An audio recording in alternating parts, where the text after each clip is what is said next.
In Germany, there is no freedom of speech. Right now, there are people locked up in prison for their political beliefs. If you so much as make a social media post saying something unkind about a politician or going against the official government-approved narrative, police will come and raid your home. Here's an assertion that is frequently made, but is it true?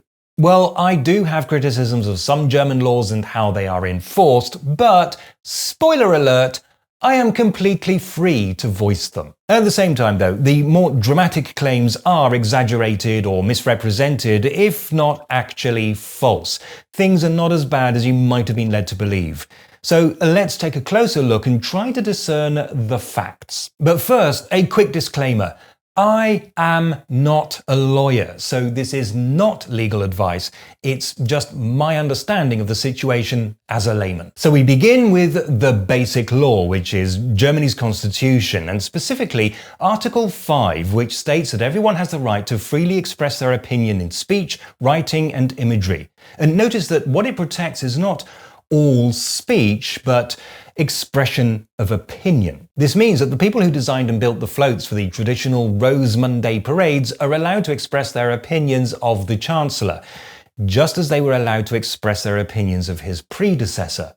But false statements of fact are not protected. Not only that, but that is only paragraph 1. Paragraph 2 of the same article states that there can be limits on what you're allowed to say, and specifically mentions laws that are designed to protect children and to protect people's right to honor. Which means that it is constitutional to, for example, make laws restricting access to pornography or preventing people from dragging your name through the mud.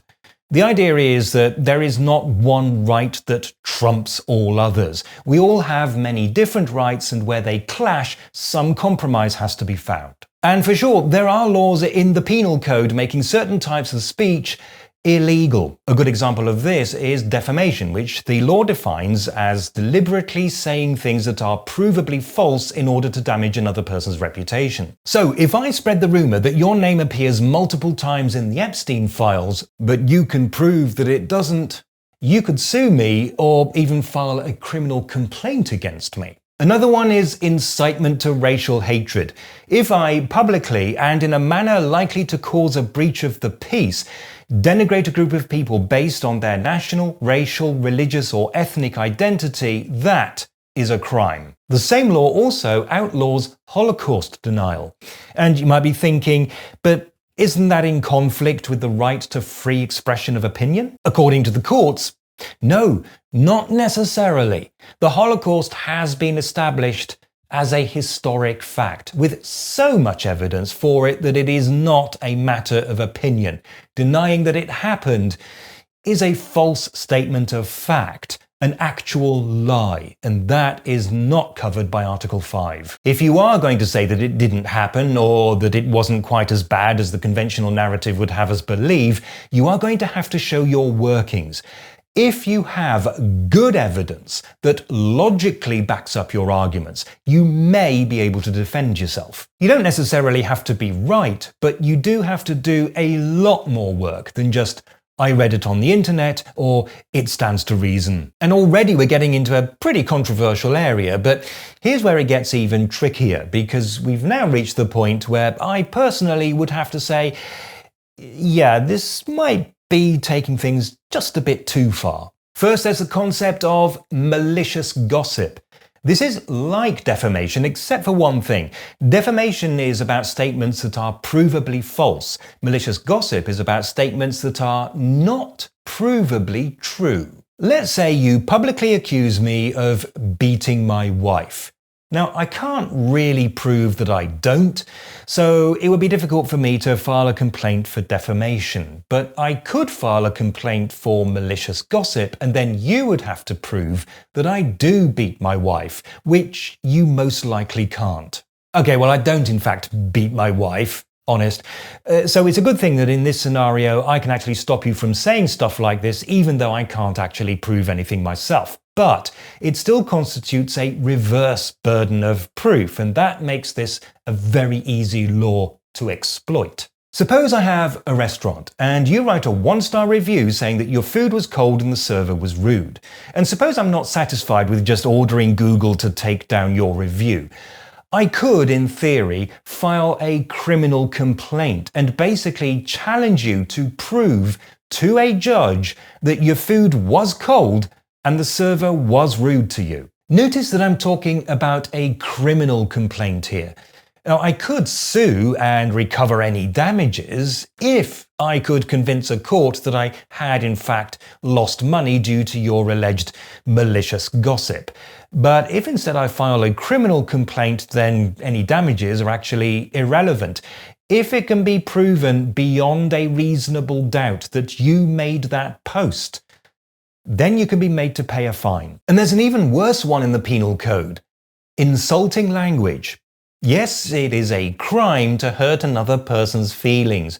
Quite simply that, just showing them the middle finger can be enough to constitute a crime, which to me seems like an attempt to legislate for civil behaviour, which I don't think is a very good idea. But before we conclude that there is no free speech in Germany, let's see what this looks like in real life by taking a look at possibly the most famous case. It happened in the city of Hamburg in 2021, in the middle of the pandemic.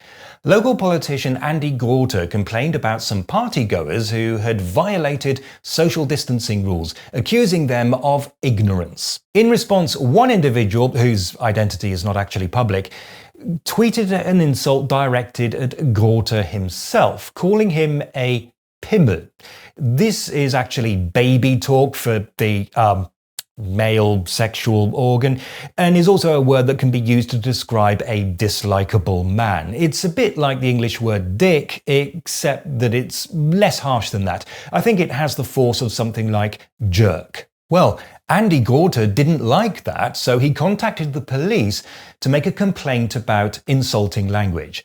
And he must have done that because this is one of those crimes that will only be investigated if the victim files a complaint, which is a feature of some countries' legal systems, including Germany's. The guy who wrote the tweet was questioned by police, admitted that he had written it, and was told that the case would most likely be dropped.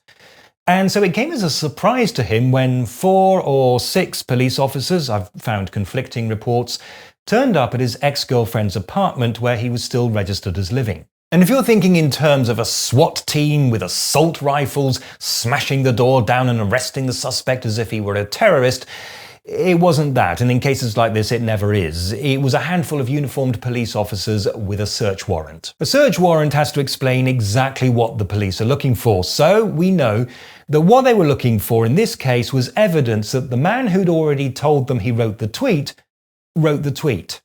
At this point, the incident hit the headlines, not just in Germany, but internationally as well, which meant that the Barbara Streisand effect kicked in, and suddenly the original insult, which Grote was trying to suppress, was international news. And people also learned that the previous year, Grote himself had been fined €1,000 for violating pandemic restrictions so that he could have a party to celebrate his appointment as Senator of the Interior for Hamburg. But this isn't the interesting part.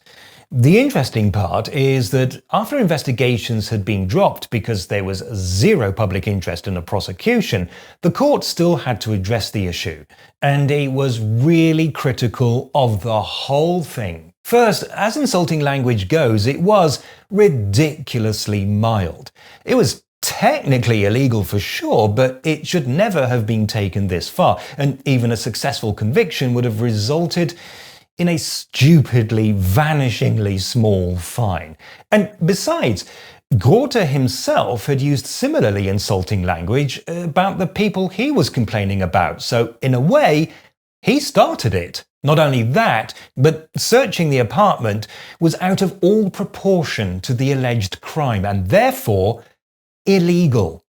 Any search, even one with a warrant, is a violation of the sanctity of the home and so cannot be justified for such a trivial matter. And so, at the end of all of this, the author of the tweet was never convicted of anything, and Andy Grote is forever associated in the public mind with a misguided attempt to censor some random guy's opinion of him. Which is not to say, by the way, that miscarriages of justice don't happen. They do, as they do in every country. But it is not the case that people are being imprisoned just for saying unkind things about their politicians. In Germany, freedom of expression of opinion does have to be weighed up against other fundamental rights. But for the most part, you are free to criticize the government. So, Herr Merz, I don't think you've been a very good chancellor so far. And I did in this video mention online reviews. So down there is a video explaining how broken that system is in Germany. You see, I have absolutely no problem criticizing the government.